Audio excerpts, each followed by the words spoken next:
President Biden came forth to show proof of life. He did a speech. It was supposed to be his valedictory address, his explanation for why he was leaving the race. It was supposed to be sort of like that time that Ronald Reagan gave a farewell address where he talked about a shining city on a hill. The only problem, of course, is that Joe Biden is no longer capable of speaking. And he wasn't willing to admit that he's no longer capable of speaking or thinking because he wants to remain president all the way up through January. And that made this very awkward. Just to recap, so we understand where we are in time. It has not even been a month since the debate that basically ended his presidential campaign. That debate, June 27th, showed that Joe Biden was non-compos mentis, that he was not with it mentally, unable of carrying forward the race. And he didn't drop then. He should have dropped years ago because he's mentally unfit for the job, but he didn't drop then. Instead, he waited for his polls to drop. And they dropped, and they dropped, and they dropped. And then there was an assassination attempt on Donald Trump. And Trump's polls rose even more. And Biden's polls continued to drop. Then there was the Republican National Convention, where Republicans came together in historic ways around President Trump. And Joe Biden's polls continued to drop. And Democrat after Democrat began to sound off. First, it was sort of lower level Democrats, various members of the House. Then there were some senators, mainly in embattled purple states or red states like John Tester in Montana or Sherrod Brown in Ohio. Then you started to see the celebrity class like George Clooney and Michael Douglas sound off. And as the polls started to sink into the mire for Joe Biden, as 65% of Democrats, or 7 in 10 adults, thought Biden should drop out, Biden had to make a decision. And at the very end, right when it appeared that maybe Joe Biden would stand up to the pressure, the donors and Barack Obama and Nancy Pelosi simply pushed the old man off the cliff. And on July 21st, which was, of course, on Sunday, he announced via Twitter post, he actually put up a PDF of a letter, that he would not be running anymore. And the media worship began. The Democratic, he was a patriot. He went from this terrible, narcissistic old man who won't leave and is running into, whoa, he's amazing. Guys, breaking news, he's amazing. Within 2 days, Kamala Harris had secured the nomination, again, by the intervention of the Democratic gods, Barack Obama and Nancy Pelosi. She had locked up everything she needed to put together that nomination. And Joe Biden said on Sunday that he was going to give an address on Wednesday night, explaining why exactly he dropped out. So he gave that address and he answered precisely 0 questions. The only question that was answered by the address is whether he was alive. And the answer is just barely. Here's the very beginning of his quite awful 11-minute farewell address. He couldn't get through longer than that. He could barely get through this. I mean, if you thought there was a reason he should stay in the race, I mean, this particular speech should have disabused you of that. I'm speaking to you tonight from behind the resolute desk in the Oval Office. In this sacred space, I'm surrounded by portraits of extraordinary American presidents. Thomas Jefferson wrote the immortal words that guide this nation. George Washington, who showed us presidents are not kings. Abraham Lincoln, who implored us to reject malice. Franklin Roosevelt, who inspired us to reject fear. I revere this office, but I love my country more.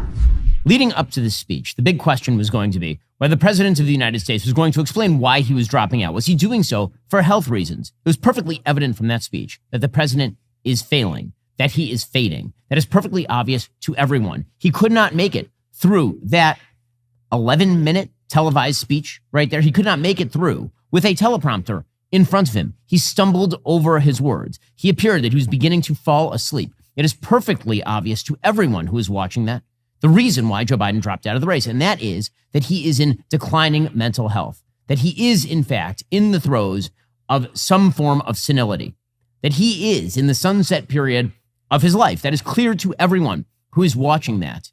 And yet he couldn't say that. And the reason that he couldn't say that is because that would betray the reality, which is that he's been lying about it for years, that the media have been lying about it for years, that Kamala Harris, his vice president, has been lying about it for years. And so we're all supposed to sit here enwrapped in mystery as to why exactly he dropped out. Did he do it because of health? We were told by his own press secretary he didn't do it because of health. So why else did he do it? Well, presumably because he was losing. Presumably because he was losing. It is that simple. It's that simple. Now, the fact is that the president of the United States tried to make the case that this election is simply too important for him to be in it. He laid out a giant case as to why he's the greatest president that we've ever seen, that he's accomplished so much, and he has so much more to accomplish. And yet, he was riding at 32% in the approval ratings, and he was getting skunked by President Trump in the polls. And that's the real reason he dropped out. And so the message that he put forth is that this election was too important for him to be in it. Somehow, he was not willing to allow the people to speak on his presidency. Instead, he was going to withdraw early, and he was going to do so because he was unpopular. So again, this leaves a bunch of questions unanswered. Why was he so unpopular? It wasn't merely because of his senility. It was obviously because of his policies.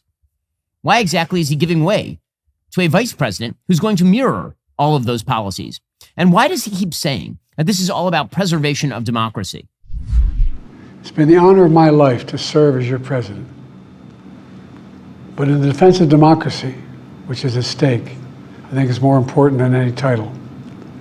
I draw strength and I find joy in working for the American people. But this sacred task of perfecting our union is not about me. It's about you, your families, your futures. It's about we, the people. We can never forget that. I mean, the fact of the matter is that if Joe Biden wanted the American public to give a referendum on him and his presidency, he could have just stayed in the race. He could have, and he did not. He did not stay in the race. Instead, he dropped. He said the defense of democracy, which is at stake, is more important than any title, that it's bigger than his ego. And yet, again, his defense of democracy amounted to, in this speech, an explanation that he was going to rewrite the rules of the Supreme Court, that he was going to make clear that the current status of our institutions is no good. That I believe America is at an inflection point. One of those rare moments in history when the decisions we make now will determine our fate of our nation and the world for decades to come. America's going to have to choose between moving forward or backward, between hope and hate, between unity and division. Between unity and division. And that if, in fact, presumably Kamala Harris were rejected, it would be a rejection of honesty, decency, respect, freedom, justice, and democracy. Those are the words that he used. Honesty, again, Kamala Harris is not an honest person. Decency, she's certainly not a decent person. Respect for what? Freedom, she's certainly not in favor of freedom from a government. Justice, and by justice, Kamala Harris means tribal social justice, or democracy. She's certainly not in favor of the idea that here the people rule as opposed to, say, government bureaucrats and agencies. But again, the case that Joe Biden has been making did not change one iota in this withdrawal speech.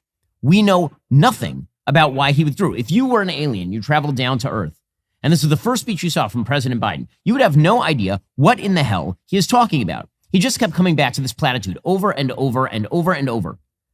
That effectively speaking, democracy was at stake, that democracy would be overthrown. And yet he did nothing to actually explain why that was the case or why that necessitated him dropping out. The only reference he made to why he dropped out was, he said that it was clear to him he needed to unite his party in this critical endeavor. So he blamed other people in his party. He basically says in the speech, he was stabbed in the back by his own party, and the only way to get his party together in order to run against Donald Trump was for him to step out of the picture. He says that his record as president and leadership in the world all merited a second term. That's a direct quote from him. I believe my record as president, my leadership in the world, my vision for America's future, all merited a second term. But nothing can come in the way of saving our democracy. That includes personal ambition. So I've decided the best way forward is to pass the torch to a new generation. That's the best way to unite our nation. He said it was time for new voices, fresher voices, younger voices. That time and place is now. Question, why wasn't that time and place 3 years ago? Hell, why wasn't that time and place 4 years ago when he was running for president? And it was clear that he was in a declining state. Why? The biggest remaining question from this speech, because again, Joe Biden is now a thing of the past. He's a relic of the past. It doesn't matter. He is no longer of any import whatsoever because Joe Biden has been cast out. The Democratic Party has cast him out, but he is remaining president. And so here is my question. After watching Joe Biden speak, do you think that that man has the capacity to be the president of the United States right now, today? If you do, how? He could not get through a sentence from a televised speech that was supposed to be the apex of his career. He said, over the next 6 months, I'll be focused on doing my job as president. And then he just gave a litany of wrote nonsense about how he was going to solve climate change and he was going to stop the war in Ukraine and he was going to solve all the problems in the Gaza Strip and all of the rest. But does that seem like the kind of man who's capable of holding it together for another 6 months? And if not, where is Vice President Kamala Harris, who has the signal ability to oust him from the office by invoking the 25th Amendment today? That's how the 25th Amendment works. Section 4 of the 25th Amendment allows her, along with the majority of the cabinet, to say he is no longer fit to hold the presidency and should become the president today, but she's not doing that. Instead, she's allowing him to continue to run the show, or Jill to run the show, or whomever to run the show, because that man is not in charge. That man is not in charge. Now, again, he did give a bit of an endorsement to Kamala Harris. In just a few months, the American people will choose the course of America's future. I made my choice. I've made my views known. I would like to thank our great Vice President Kamala Harris. She's experienced, she's tough, she's capable. She's been an incredible partner to me and a leader for our country. But in the end, the biggest thing that he said over and over is that this was a republic and it would turn into some sort of dictatorship if Donald Trump was elected. He finished by saying, let's act together to preserve our democracy. And remember who we are. We're the United States of America. And there's simply nothing beyond our capacity when we do it together. So let's act together, preserve our democracy. That's maybe the biggest lie of all, that if you vote for Kamala Harris, somehow democracy has been preserved. And if you vote for her opponent, democracy has been overthrown. And it's precisely that lie that leads people to think that it is a good idea to take a shot at your rival. You want to know why there was an assassination attempt against President Trump? It turns out when you create a climate where you say that the election of your rival will lead legitimately in real time to the end of the republic, what do you think is going to happen? Joe Biden went on national TV just about a week ago, and he suggested it was time for Americans to come together and cool down the rhetoric. And here he is, heating it up again in preparation for Kamala Harris, who literally led off her first rally with a crowd shouting, "Lock him up," about Donald Trump, while Joe Biden's DOJ tried to do just that. Truly wild stuff. No questions were answered. All concerns were underscored. The only thing we learned from this speech is that he is not technically dead. We'll get to more on this in a moment. First, let there be no doubt, big tech and the far left have joined forces to purge America of conservative views. So why are we choosing to give these big tech companies all of our personal data? The battle lines have been drawn. Big tech has made it clear which side they're on at this point. Well, now would be the time to take a stance. Protect your personal data from big tech with the VPN I trust from my online protection, ExpressVPN. See, every device, whether you're on your phone, laptop, or TV, has a unique string of numbers called an IP address. When you search for stuff, watch videos, or even click a link, big tech companies can use that IP to track all your activity and then tie it back to you.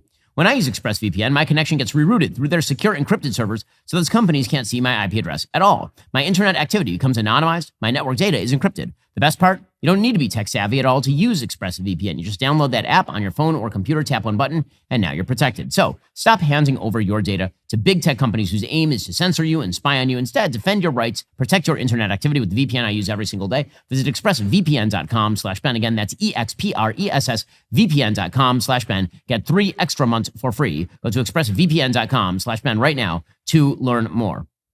Now, again, there are many questions that could have been answered by Joe Biden in that little address. He could have answered why he decided to step down. It was just a week ago. He was saying only a force of God could cause him to step down. What was that force of God? Was it just Nancy Pelosi whispering evil nothings in his ear? Why exactly should Democratic voters, 14 million of whom voted for him, be deprived of the power of their vote? He didn't answer that question either. Why didn't he make the decision to drop out months ago? This is one of the biggest cover-ups in American political history. Why did he not make this decision months ago? And he can pretend that it was because of something other than his health. But it is clear that his dropping poll numbers are a reflection of both his policy and his health. And again, why isn't he resigning the presidency today? Why isn't he resigning the presidency tonight? He should have. I mean, you saw that performance just a moment ago. That performance is egregious. That performance is astonishing. What the hell was that? I have no idea what that speech was supposed to accomplish, other than, I suppose, proof of life. He should have held up a copy of today's newspaper so we could make sure that he actually was alive. Because there was nothing there, literally nothing. And herein lies the problem for the Democratic Party. That man will be president for the next 6 months, and Kamala Harris will have to answer for him, and she should answer for him. Now, I know that Democrats can count on the media. I know that the headlines tonight are going to be about the rich valedictory of our patriotic hero president, whose greatest heroic act, apparently, was being a terrible president who dropped out of the race. But by that token, we've had many heroic employees here at Daily Wire who have not done their jobs and then have been fired or quit. That's happened before. If the height of valor is quitting a job you are bad at, then I suppose that Joe Biden wins the gold medal here because, frankly, he's the first president since LBJ to do it in 1968. And LBJ had already served a term and a half at that point. But the real question is, why is he not going now? Why is he not going now? So Karine Jean-Pierre, as I mentioned earlier today, she was asked this. She was asked, why is he standing aside? She says, don't worry, it has nothing to do with his health whatsoever. Again, they can't even stop themselves from lying now when it's over, when it's too late. You read the president's statement where he said that it's in the country's best interest for him to step aside. Why is it in the country's best interest for him to step aside? Does it have to do with his health or it does not have to do, they have nothing to do with his health. Again, the president's going to speak to this directly to the American people tonight in prime time. I know many of you all will be watching it. There are specials going on tonight. He will, I promise you, he will speak to this directly to all of you tonight. I mean, he didn't speak directly to any of that. He didn't speak to why he dropped out. He didn't speak to his health. He didn't speak to any of that. But the answer is perfectly obvious in your face, in your ears, and they're still lying. They can't stop themselves from lying. Somebody needs to ask Kamala Harris every day for the rest of this campaign, why is Joe Biden fit to be the president of the United States today? Not 3 years from now, today. Let her answer that question. If she's such an honest, respectful, honorable, just human being, as Joe Biden just told us, why can't she answer that simple question? Karine Jean-Pierre also says he's not a lame duck president. No, a lame duck president would suggest that the duck is lame. He is a dead duck president. He is stuffed on the mantelpiece. This dude is not capable of carrying out the office, and every single person knows this. No concerns about being a lame duck.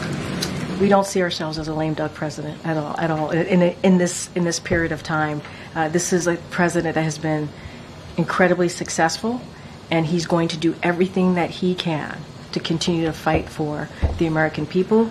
I would say stay tuned. Watch. Stay tuned, watch. They keep saying this watch nonsense. Joe Biden used it for months. They asked, how can you hold up? And he would go, watch. Watch what? I just watched it, my dude. You are a walking corpse. You look like something from The Walking Dead. You look like 28 Days Later. Like, what is happening here? What is happening?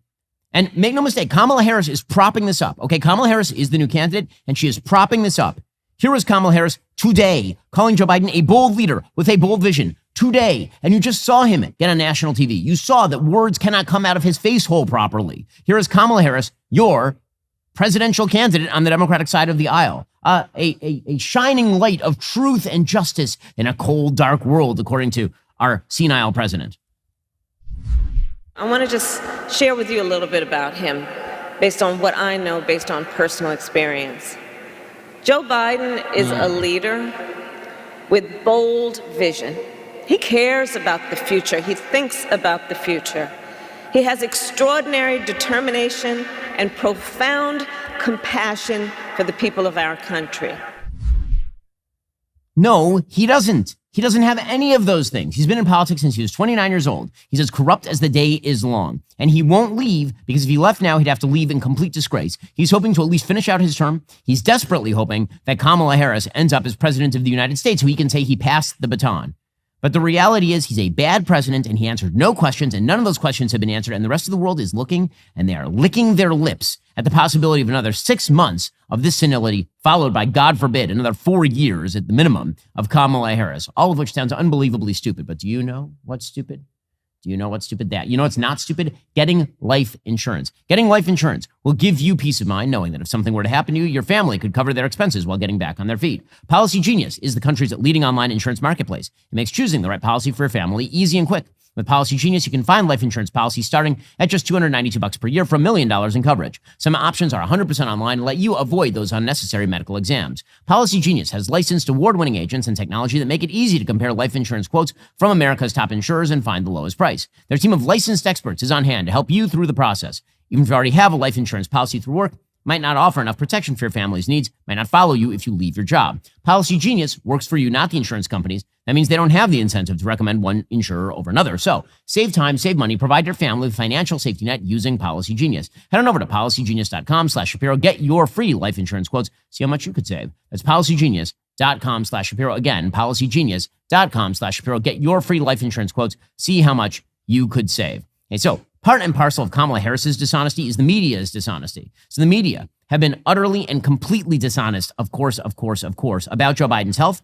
And now they're merely swiveling and they're being dishonest about Kamala Harris. So we got about 2.5 weeks of media coverage where they were honest. And boy, was that a breath of fresh air. I mean, it was a bucket of joy. I was enjoying it. I mean, seriously. Remember, I visited Congress. It's like a week and a half now. And when I visited Congress, all the Democrats were scurrying across the halls, trying to avoid members of the media asking them questions. And it was the first time in my life where I felt the delicious feeling that Democrats must feel all the time, where the media actually asked difficult questions of their opponents. Like, that's amazing. I was watching them, the Democrats, being asked difficult questions. And then it all stopped because Joe Biden dropped out of the race. And now we are back to fully pumping Kamala Harris up like a Goodyear tire. It's incredible. I mean, the media are going out of their way, and we're back to massage parlor media. That's where we are now. We are back to Kamala Harris is the greatest politician you have ever seen. It's like the original Manchurian Candidate.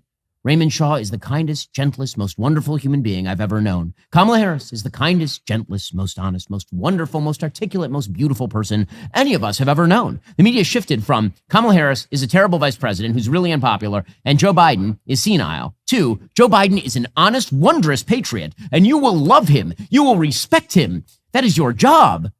And Kamala Harris, have you ever seen a candidate like Kamala Harris? Oh, goodness gracious me. The thrill that's running up Chris Matthews' head. Chris Matthews, unbelievable. Like just the shift in time from them doing their job to just picking up the pom-poms and going right back to the sidelines to cheerlead is truly amazing, truly incredible.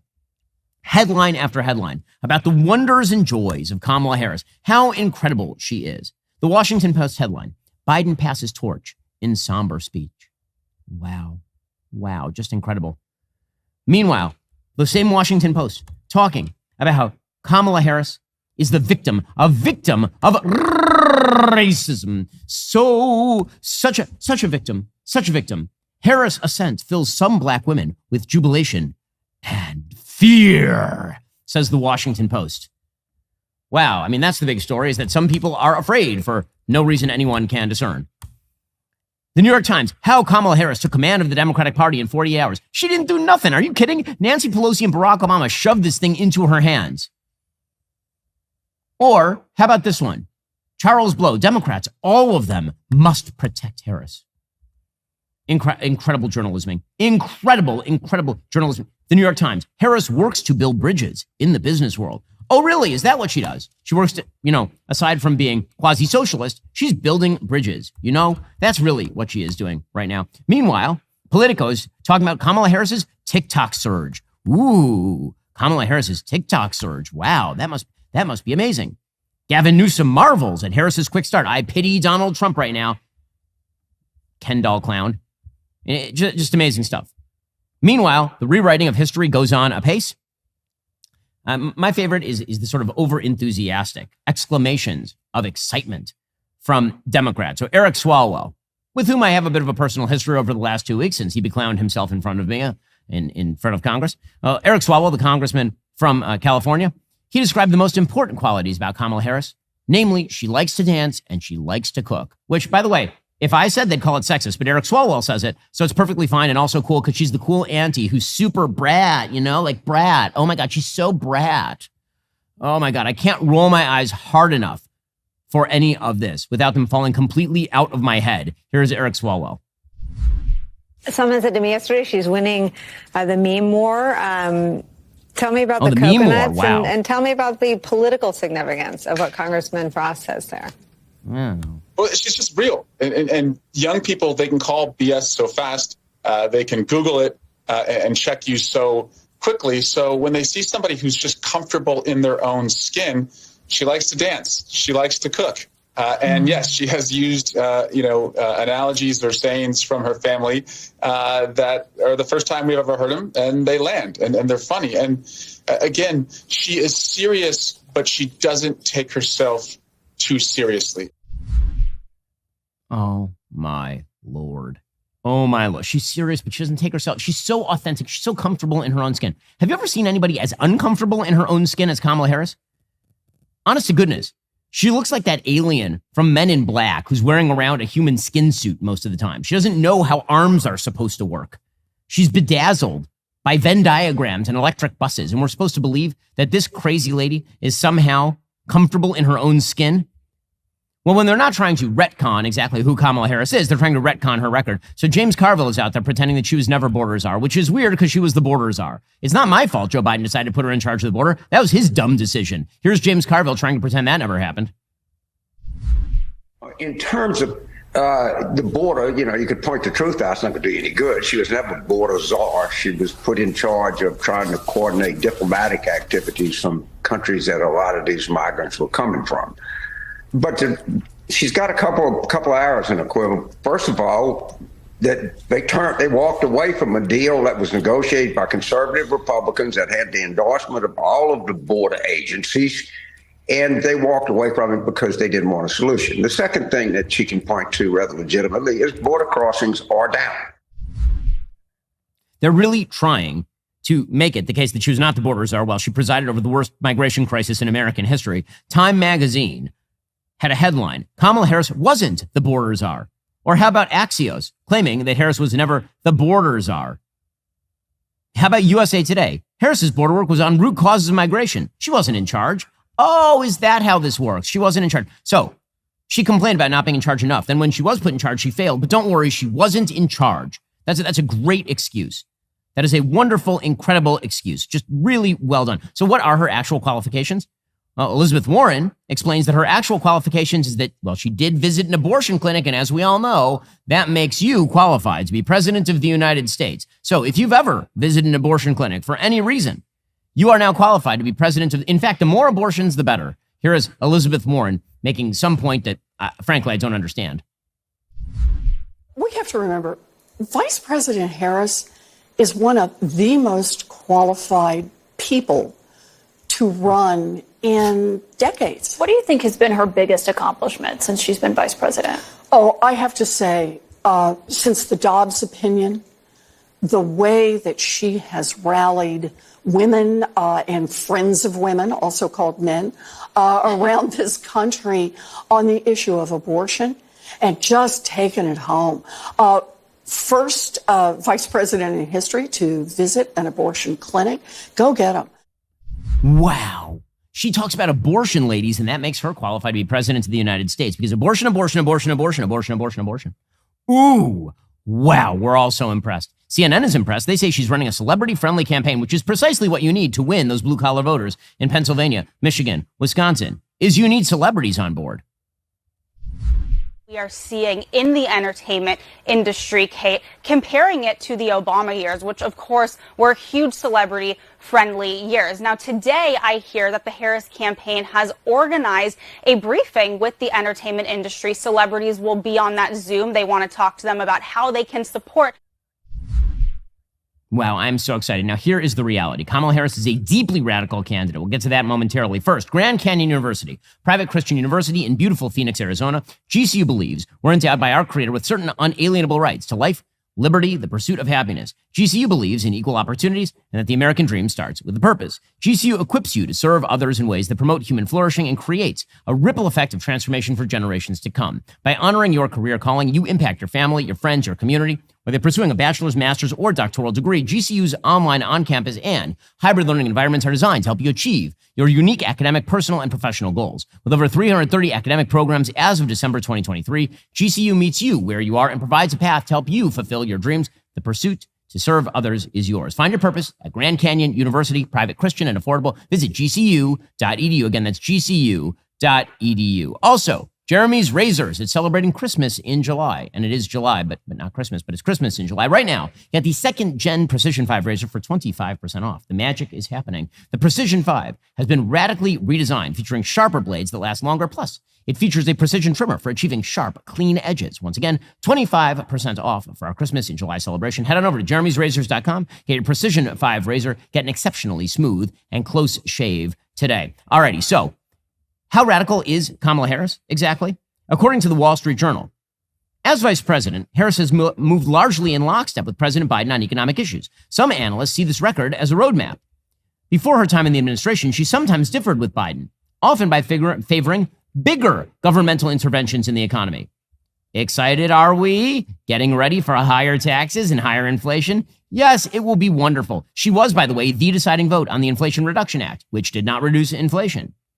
So for all the talk about how she's not responsible for inflation, she is actually singularly responsible for inflation, since it was her vote that put the thing over the top.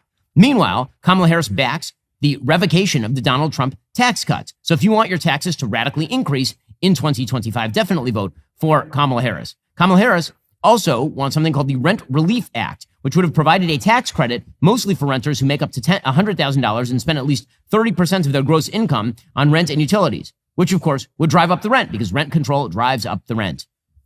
She also wants to radically increase teacher pay, which of course will drive up inflation because when you artificially increase pay, you get into a wage price spiral. That is what kind of president she will be. But I think the single most indicative point about Kamala Harris's politics was shown in full color today. So Kamala Harris decided it was not important. Nay, it was actually a bad idea for her to attend a speech by the Prime Minister of Israel, Benjamin Netanyahu, in Congress. Why does this matter? Well, the Vice President of the United States is the presiding officer in the Senate. She decided she wasn't going to do that because she had to speak to a sorority in Indianapolis. It was deeply important for her to attend the sorority event in Indianapolis. By the way, not just her. Half of Democrats in Congress skipped Netanyahu's speech. If you are talking about a party in full moral decay, the Democratic Party is it.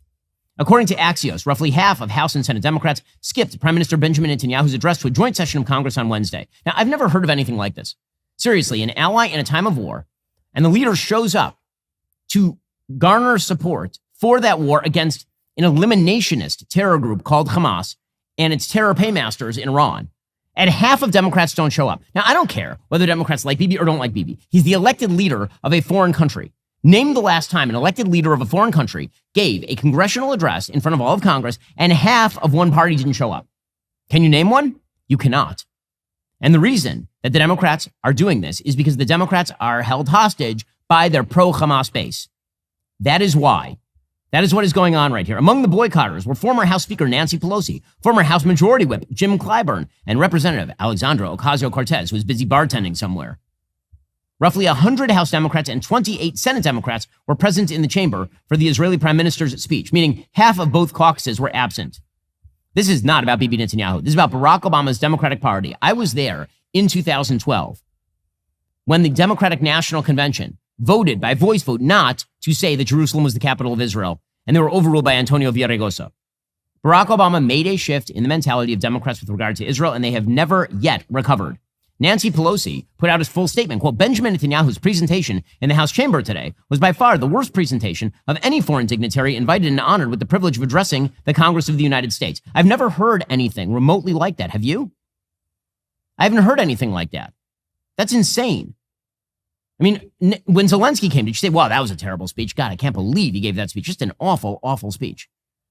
Truly impressive stuff. She said, many of us who love Israel spent time today listening to Israeli citizens whose families have suffered in the wake of the October 7th Hamas terror attack and kidnappings. These families are asking for a ceasefire deal that will bring the hostages home. We hope the Prime Minister would spend his time achieving that goal. So she's putting the failure to achieve that goal not on the terror group that is currently holding babies and old women. No, she is putting that on Benjamin Netanyahu, and that is this party. This is the party of Rashida Tlaib. This is the party of the radical pro-Hamas protesters who are burning flags today. Speaker of the House, Mike Johnson, he says he was shocked that Kamala boycotted Bibi. He shouldn't be that shocked, obviously, because it's been trending this way for a while. It was a bipartisan speech.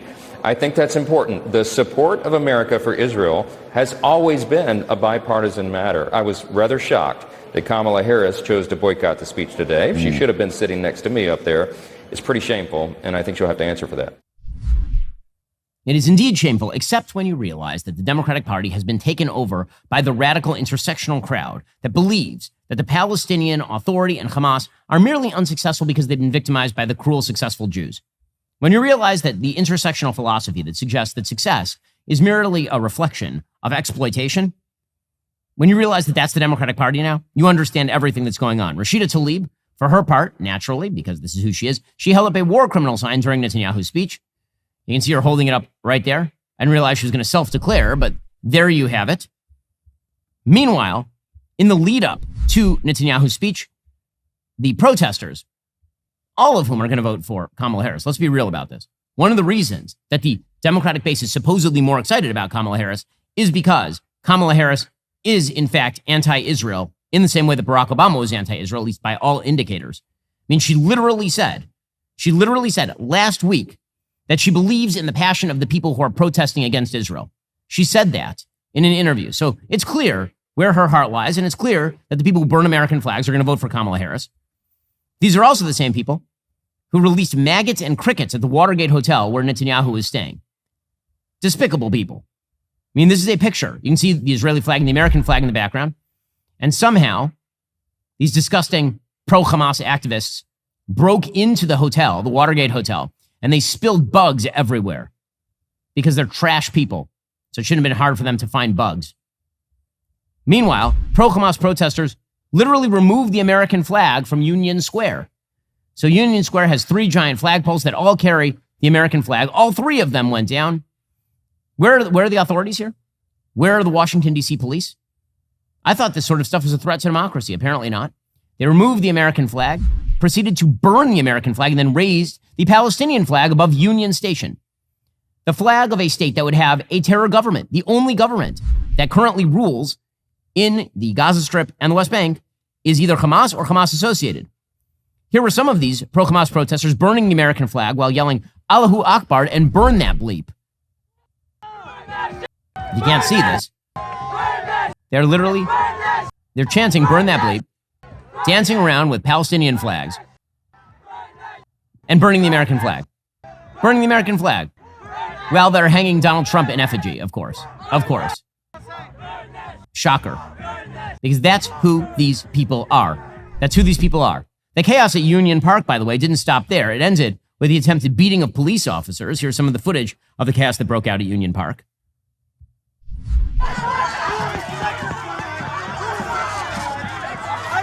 Wait, I thought that attacking police officers was a threat to the Republic. Joe Biden just told me so. I thought January 6th was the worst thing that ever happened in the history of mankind. But so long as you're holding a Palestinian flag and suggesting solidarity with terrorists, apparently it's totally fine. Here they are trying to push police officers around. The police officers retreating because it's Washington, D.C. Meanwhile, they just vandalize monuments. I mean, these are American monuments, and they are vandalizing them. Here is some of the pictures and footage. They literally wrote on a giant monument outside Union Station, Hamas is coming. Hamas is coming. Hamas is a terrorist group. And these protesters, don't give me this crap about how they're just against Israel. They literally wrote on here, all Zionists are bastards, the upside down red triangle, which is supposed to signify a target for Hamas to strike. This is a memorial for Christopher Columbus that they are spray painting with Hamas. Where are the authorities? Where are the cops? Where are they? They vandalized a replica of the Freedom Bell. Here's what it looked like. All these pictures. Vandalized monument of Christopher Columbus. Vandalized monument saying Free Gaza. Vandalized Freedom Bell. There's the Liberty Bell. They vandalized it and it wrote F Israel next to it. These are trash human beings. And guess what? They're all going to vote for Kamala Harris. They're all going to vote for Kamala Harris. They're the people that Joe Biden has been softly attempting to pander to for the last almost year. And Kamala Harris is going to pick that up. Where is Kamala Harris? Now, you know what she'll say. She'll say, I don't like vandalism. Vandalism is really not the way we should, and we got to be, But is she going to condemn the actual viewpoints of people who are standing for Hamas? Of course not, because half her caucus stands for Hamas. Now, all of this begs the question, what did Netanyahu say that was so all-fired controversial? In a second, we'll play you some of what Netanyahu had to say. Not one word of it was controversial. Not one. It is the most bipartisan, obviously true speech that's been given in Congress for quite a while, because there is literally nothing there that should be in the remotest way controversial. Get to that momentarily. First, when we started the Daily Wire, the biggest question mark was what we would do with HR. It's very difficult, HR. Well, we were so focused on creating engaging content, it was difficult to find a managing professional capable of handling day-to-day HR tasks. Well, if this sounds like you need to talk to my friends over at Bambee. With Bambee, you're not just getting an HR manager, you're getting a dedicated partner who's available by phone, email, and real-time chat. They'll handle crucial tasks like employee onboarding, terminations, and performance reviews. With Bambee's HR Autopilot feature, you can streamline essential HR practices like employee training and feedback procedures, freeing up time for what really matters to your business. All of Bambee's HR managers are based in the United States and can support the nuances across all 50 states. HR managers can easily cost $80,000 annually. Bambee starts at just $99 monthly. So no matter the size of your business, Bambee can work for you. Do not wait another minute. Schedule your free consultation. Visit Bambee.com right now. Type Ben Shapiro under podcast when you sign up. Spell BAMBEE.com. That's Bambee.com. Type in Ben Shapiro to get started. Again, most businesses don't think about it, but HR can really bite you in the butt if you're not watching out. Go check them out right now. Bambee.com. Type in Ben Shapiro to get started. Okay, so what was so radically controversial about the Benjamin Netanyahu speech in Congress? The answer, of course, is nothing. So when he came in, he was given a huge standing ovation by the Republicans. The entire Republican Party, with the exception of course, Thomas Massie, showed up. Here's what it sounded like.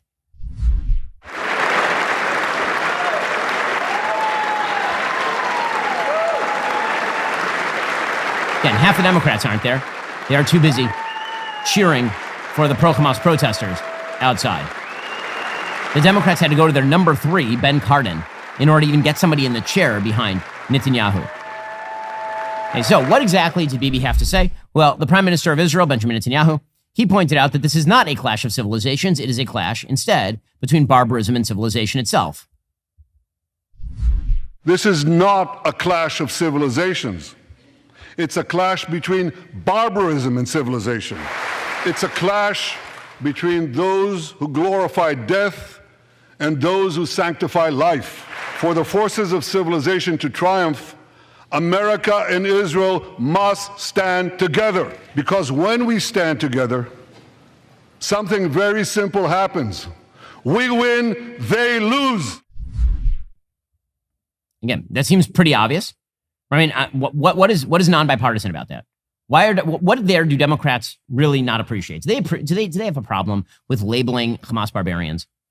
Is that offensive to their ears? Is that really the problem here? Netanyahu went out of his way to thank Biden himself for his tireless efforts. Obviously, this is him being nice because Biden has slow-walked aid to Israel and has activated half of the Democrats that Joe Biden personally knows to try to oust Netanyahu. This is one of the possible reasons why Biden has been hesitant about meeting Netanyahu, maybe because he's been attempting to oust Netanyahu from office, and now there's a pretty good shot that Netanyahu outlasts him in office. Here is Netanyahu, however, going out of his way to say nice things about President Biden. I want to thank President Biden for his tireless efforts on behalf of the hostages and for his efforts to the hostage families as well. I thank President Biden for his heartfelt support for Israel after the savage attack on October 7th. He rightly called Hamas sheer evil. Okay, then Netanyahu went out of his way to defend Israeli soldiers against the absolute disgusting slander that they've engaged in a genocide, which is a total lie. It is a total fraudulent fable. It's a lie. He had brought some of the soldiers who had served with him, many of whom have been wounded. I mean, thousands of Israeli soldiers have been wounded at this point, going house to house in a region where they really don't need to go house to house. They could just bomb from the air. They're not doing that in order to preserve Palestinian life. Here was Netanyahu describing members of the IDF. My friends, these are the soldiers of Israel, unbowed, undaunted, unafraid. As the Bible says, Am kelavi yakum. They shall rise like lions. They have risen like lions. The lions of Judah, the lions of Israel. Ladies and gentlemen, the men and women of the IDF come from every corner of Israeli society, every ethnicity, every color, every creed, left and right, religious and secular. All are imbued with the indomitable spirit of the Maccabees, the legendary Jewish warriors of antiquity. Okay, and then he went out of his way to slap at the protesters. And again, this is a well-aimed slap because the protesters were literally outside by the thousands burning American flags while he was speaking in the middle of the day. My friends, defeating our brutal enemies requires both courage and clarity. Clarity begins by knowing the difference between good and evil. Yet incredibly, many anti-Israel protesters, many choose to stand with evil. They stand with Hamas. They stand with and murderers. Okay, and then he continued by pointing out that there's good information that Iran has actually been funding many of these protest groups. And then he got off what was the line of the day. He suggested, he was talking about gays for Gaza. He said this is like chickens for KFC. We recently learned from the National Security U.S. Director of National Intelligence, that Iran is funding and promoting anti-Israel protests in America. They want to disrupt America. So these protesters burn American flags even on the 4th of July. And I wish to salute the fraternity brothers at the University of North Carolina who protected the American flag against these anti-Israel protesters.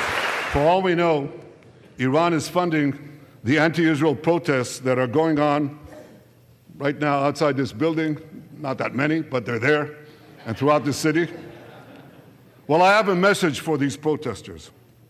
When the tyrants of Tehran, who hang gays from cranes and murder women for not covering their hair, are praising, promoting, and funding you, you have officially become Iran's useful idiots.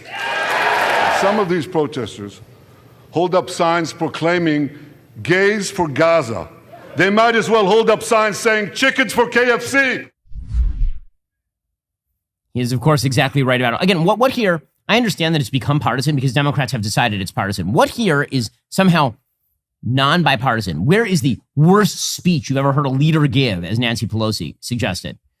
In clip 7, Netanyahu pointed out that Iran is behind all of it, and that Iran hates Israel because it also hates America, which of course is true. Iran does hate America. They call America the great Satan. Israel is the little Satan. My friends, in the Middle East, Iran is virtually behind all the terrorism, all the turmoil, all the chaos, all the killing. And that should come as no surprise. When he founded the Islamic Republic, Ayatollah Khomeini pledged, "We will export our revolution to the entire world." We will export the Islamic revolution to the entire world. Now ask yourself, which country ultimately stands in the way of Iran's maniacal plans to impose radical Islam on the world? And the answer is clear. It's America, the guardian of Western civilization and the world's greatest power. That's why Iran sees America as its greatest enemy. Again, he's right about that, and he points out the solidarity between Israel and the United States when it comes to what the Iranians are seeking to do. My friends, if you remember one thing from the speech, remember this. Our enemies are your enemies. Our fight is your fight, and our victory will be your victory. So Netanyahu went on to describe how he was looking for what he called an Abraham alliance, right? Based on the Abraham Accords. He suggested that there would have to be an alliance between Israelis and Arabs, a natural extension of what he called the groundbreaking Abraham Accords. And he went out of his way to thank President Trump for that. This is clip 10. The new alliance I envision would be a natural extension of the groundbreaking Abraham Accords. Those accords saw peace forged between Israel and 4 Arab countries, and they were supported by Republicans and Democrats alike. We could call, I have a name for this new alliance. I think we should call it the Abraham Alliance. I want to thank President Trump for his leadership in brokering the historic Abraham Accords.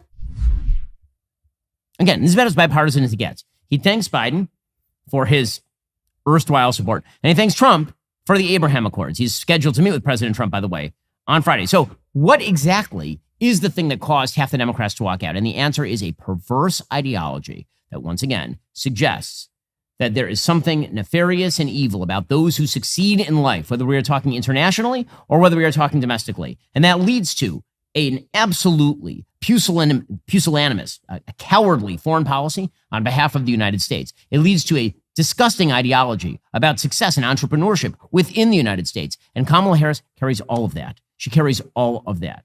In just 1 second, we'll get to more. First, your God-given freedoms are, in fact, under threat. Your elected officials who have sworn to defend your freedom, well, we know they can't be trusted. They think they can violate your right to protect your family and force their delusions onto your kids. But you know what they can't take away is self-reliance and peace of mind. So equip yourself for anything with emergency items like water filtration, a charged solar generator, long-lasting food on your shelf from My Patriot Supply. Having served millions of American families, My Patriot Supply is the most trusted name in survival. Go to preparewithben.com right now. Save $200 on their best-selling 3-month emergency food kit. The price will never be this low again. It delivers over 2,000 calories per day, sealed inside practically unpierceable packaging. It lasts up to 25 years in storage. Head on over to preparewithben.com. Save $200 per kit. Free shipping is included. Preparewithben.com. Again, that's preparewithben.com. Now, the government even says that in case of earthquake, in case of fire, in case of all sorts of emergencies, you should make sure that you have enough on hand to take care of yourself and your family. That's what preparewithben.com is for. Head on over to preparewithben.com. Save $200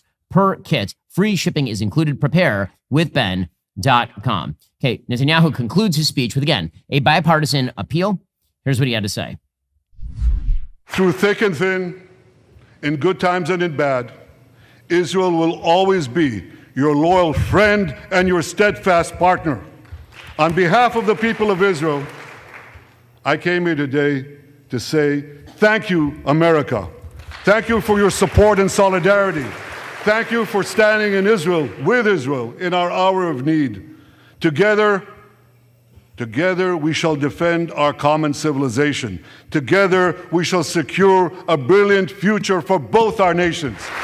May God bless Israel, may God bless America, and may God bless the great alliance between Israel and America forever.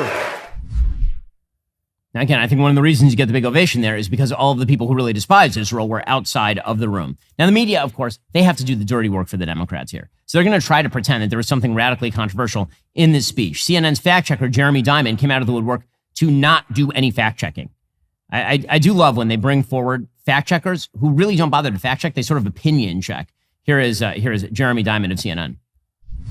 You know, he talked about big numbers of aid getting in, but there is just very, very clear evidence. You talk to any humanitarian organization that actually works on the ground in Gaza, the United Nations, and even when you look at Israel in the way that they have turned on and back off the faucet of aid to Gaza, there is clear evidence that Israel has not always allowed enough aid in, that they have not done enough to deconflict militarily, to provide safe routes for that aid to get in. And you also have to remember that members of Netanyahu's own government called for starving the people of Gaza in the earliest days of the war. Then he also made this frankly laughable claim that there are practically no civilians who were killed in Rafah. I can think of several strikes in which civilians were killed.